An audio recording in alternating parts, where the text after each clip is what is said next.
He was called the Scourge of God, a warrior feared by the mighty Roman Empire.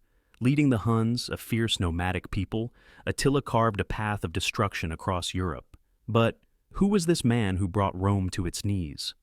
Born around 406 AD, Attila grew up in the vast steppes of Central Asia, a world of constant warfare.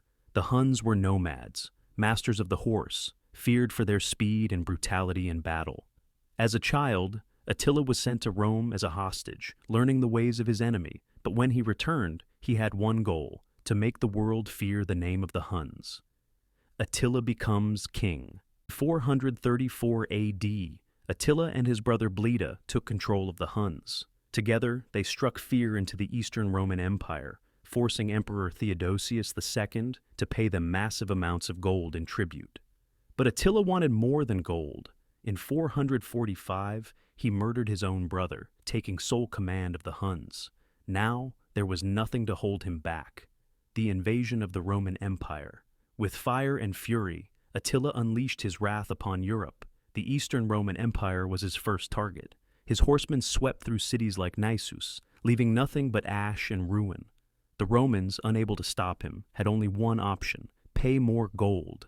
And so, Attila took his fortune and turned west, to the heart of the Western Roman Empire.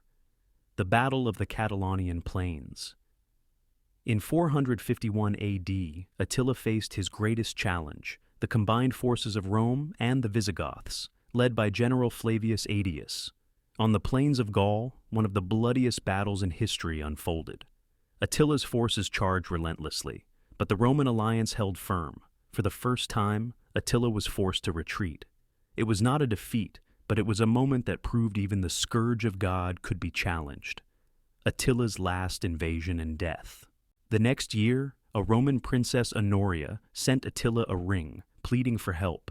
Seeing this as an excuse for war, Attila marched on Italy, devastating cities along the way. But as he reached the gates of Rome, something unexpected happened. Pope Leo I himself rode out to meet him.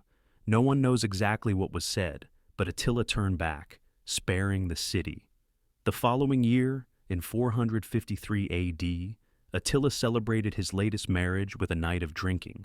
But by morning, he was dead. Some say he choked on his own blood.